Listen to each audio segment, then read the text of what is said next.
During the past 30 years, China has helped 800 million people escape poverty, which accounts for 70% of all people lifted out of poverty worldwide. Ban Ki-moon, 8th Secretary General of the United Nations, recognized China's efforts by saying, "China has achieved transformational results in reducing poverty." Many global media outlets also applauded China's achievements in this field.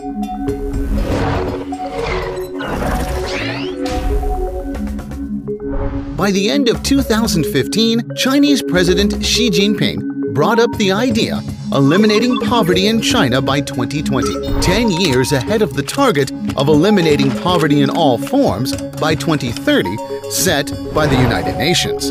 Today, there are still more than 800 million people living in extreme poverty. The success of Chinese poverty alleviation serves as a valuable experience for the whole world. Besides personalized anti-poverty plans for each person, the nation's targeted poverty alleviation efforts also include various arrangements to create work opportunities and give people job training, turning the anti-poverty mode from blood transfusion to hematopoiesis. The Dulong Mountain Valley is home to about 7,000 people in China's mountainous southwest. Due to its high altitude, the mountain is snow-covered for half a year, isolating the community in impoverished and rudimentary conditions. Different from the usual poverty alleviation, government staff are planning to build the mountainous area as a tourism hotspot with its beautiful landscapes. Hu Guangrong feels like he's over the moon since government has built new houses for him. 2 to be exact, one for his family and another for tourists. Like others in the area, he used to eke out a living by collecting wild fruit and hunting. Tourism wasn't even in his mind. But poverty alleviation workers changed all that. Today, his village is connected to the outside world by a new tunnel, luring in tourists, broadening their vision, and bringing in economic revival. A Chinese saying goes, "Teach a man how to fish rather than give him a fish." But targeted poverty alleviation is more than this.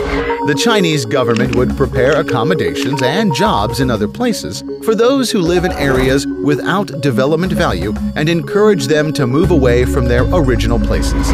As for ecological preservation area where exploitation is not allowed, the government will arrange jobs for forest rangers and forest planting. Accordingly, the environment will remain protected while people can have jobs. In the past 5 years, the Chinese government has invested 196.1 billion yuan in poverty alleviation and allocated petty loans, 283.3 billion yuan to poor people. All positive results reflect the government effort and investment into poverty alleviation. The government officials are encouraged to try their best to implement poverty alleviation programs. To prevent counterfeiting, the Central Committee of the Communist Party of China has set up a strict inspection system, which allows different provinces to supervise each other, while all data needs to be verified by a third party as well. Kim Hun-ae, Director of International Fund for Agricultural Development's Asia-Pacific Division, has praised China. The anti-poverty policy based on the accountability assessment is very effective. The more effort you put into it, the more support you get from government. As a result, local governments are working under pressure while feeling inspired at the same time. Chinese President Xi Jinping has visited nearly all 14 officially designated areas of destitution. During his entire 5-year span at the leadership helm, he has visited poor regions even on the eve of every lunar Chinese New Year Spring Festival.